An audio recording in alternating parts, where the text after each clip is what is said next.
Hello guys, welcome to the class. Today our concept is Introduction to Connecting Rod. In this concept we are going to focus on different type of important theoretical points related to design of connecting rod.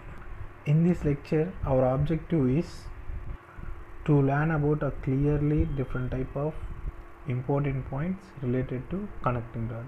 So let's see what are there and what are the important points involved in this objective point of view. Let's start with the first one is introduction about connecting rod. In this introduction, here we are going to learn what is the connecting rod and how it works. Next point is function and its types. Here, what is the basic function of connecting rod and what are the types of connecting rod? That means based on the shape of the shank, how they are classified. That concepts were discussed here. And the next point is the third point, what are the parts involved in the connecting rod. That means connecting rod not only a single part, it consists of different type of minor parts. And the next point is the materials. In the design point of view, selection of materials also important. And the next point is forces acting on the connecting rod. Due to the attachment of connecting rod between the piston and as well as the crankshaft, some forces will be developed here. And the next point is what are the design steps involved here. So this is about the objective in this lecture. Introduction.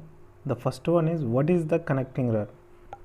Connecting rod, it is also called as con rod, connect the piston to the crank or maybe crankshaft in a reciprocating piston engines.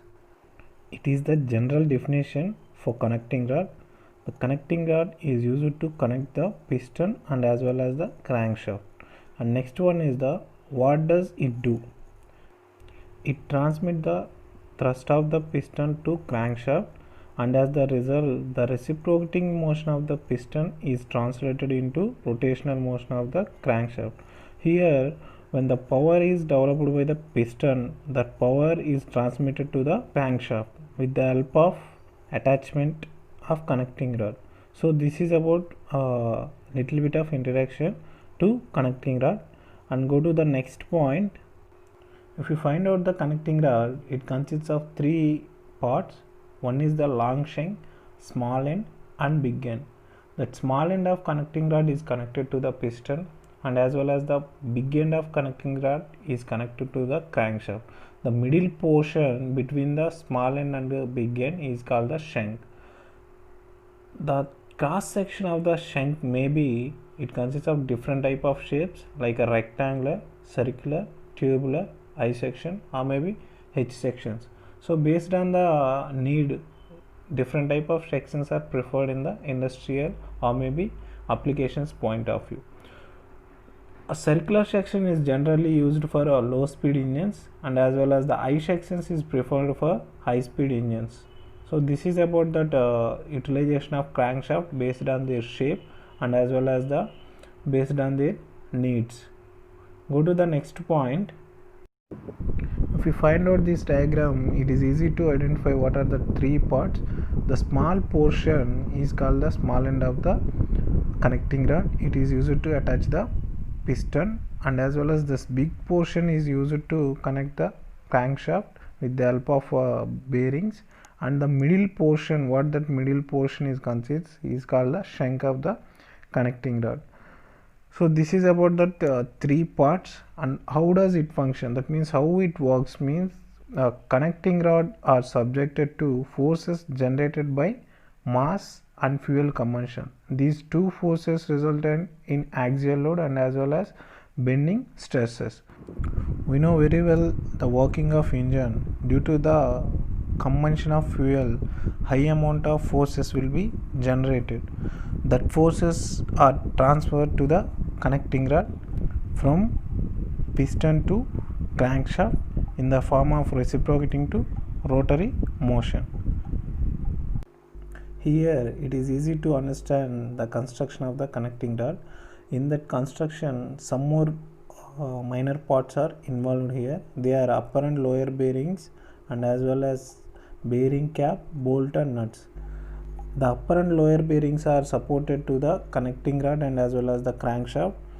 With the help of that upper and lower bearings, we are used the bolts and as well as nuts to fix that upper and lower bearings when we are placed the crankshaft inside the connecting rod.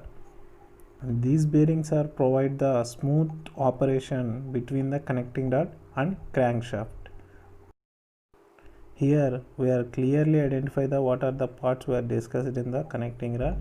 In the small end we are providing one bush. For that bush it provide the smooth operation for piston, and after that this portion shank we are already discussed that these are the bolts which are used to fix the crankshaft inside the connecting rod. This is about upper bearing and this one is the lower bearing, and finally this is the bearing cap which is supported to the bearings, and we are using the nuts to fix the crankshaft inside the connecting rod. It is the design view of connecting rod. The first one is indicates the shank of the connecting rod, and this part is called the bearing cap. That inside the bearing cap we are placed the bearing, and this one is the bolts, that bolts which are used to attach the connecting rod and crankshaft, and that bolts are fixed with the help of nuts. Next we are going to discuss about what are the materials required to prepare a connecting rod. We are already discussed about the previous parts like piston and cylinders. So similarly like that parts, it is the mandatory which type of materials we are going to select to design a connecting rod. So in that case, when we are select the material for connecting rod, it is the mandatory, it requires some properties like a strength, stiffness, and a weight of the connecting rod also mandatory. It have maximum and maximum amount of less weight. So in that point of view, we are preferred some materials here. Let's see what are there. The first one is the carbon steel having 0.35% carbon, has the ultimate tensile strength of about 650 megapascals when properly heat treated. And next one is the carbon steel with 0.45% of carbon, has the ultimate tensile strength of 750 megapascals. These steels are used for connecting rod. In case of automobiles or maybe aero engines, we are prefer alloy steels having a ultimate tensile strength of about 1050 megapascals and are used for automobiles and as well as aero engines. So this is about the materials are preferred to design a connecting rod. Go to the next point, that is the what are the forces acting on the connecting rod. If you find out here, majorly we are going to discuss about 4 forces. Let's see what are there. A force on the piston due to the gas pressure and inertia of the reciprocating part. If you find out due to the burning of fuel, the gas pressure will be developed, that force will acting on the connecting rod. And next one, force due to the inertia of connecting rod or inertia bending stresses. So this is the second force. And go to the third, force due to the friction of the piston rings and of the piston.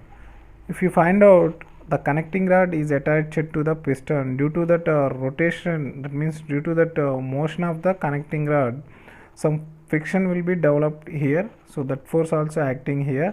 And go to the fourth one, force due to friction on the piston pin bearing and the crank pin bearing. If you find out the connecting rod is, we are already discussed, it is attached to the piston and crankshaft. So due to that attachment of pins, some friction will be developed between that parts. So it is also one of the force here. So this is about the forces acting on the connecting rod. Go to the next one. Next one is the design of connecting rod. In the design point of view, we are going to focus on majorly 4 steps. Let's see what are there. First one is dimension of cross section of the connecting rod.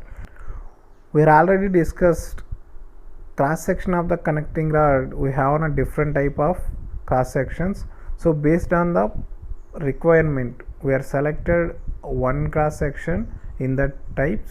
So based on selected section, we are design a proper dimensions for that. This is about that first point in the design. Go to the next one, that is the second point, dimension of crank pin at the big end and piston pin at the small end. We are going to design the two pins, one is the crank pin and another one is the piston pins. Dimensions are also mandatory here. So this is about the second point. And third point is the size of the bolts for securing the big end cap. We know the big end of the connecting rod is connected to the crankshaft, that is attached with the help of bolts. Here it is also mandatory the dimension of the bolts. And the final one is thickness of the big end cap. So when we are find out the thickness of the big end cap, it is maximum design process of connecting rod is completed. So this is about the theoretical introduction of connecting rod. In the next class, we are going to focus on what are the design steps and how they are derived with the help of design data handbook, and what are the formulas involved and how the assumption values are considered. These concepts we are going to learn in the next class. Thank you.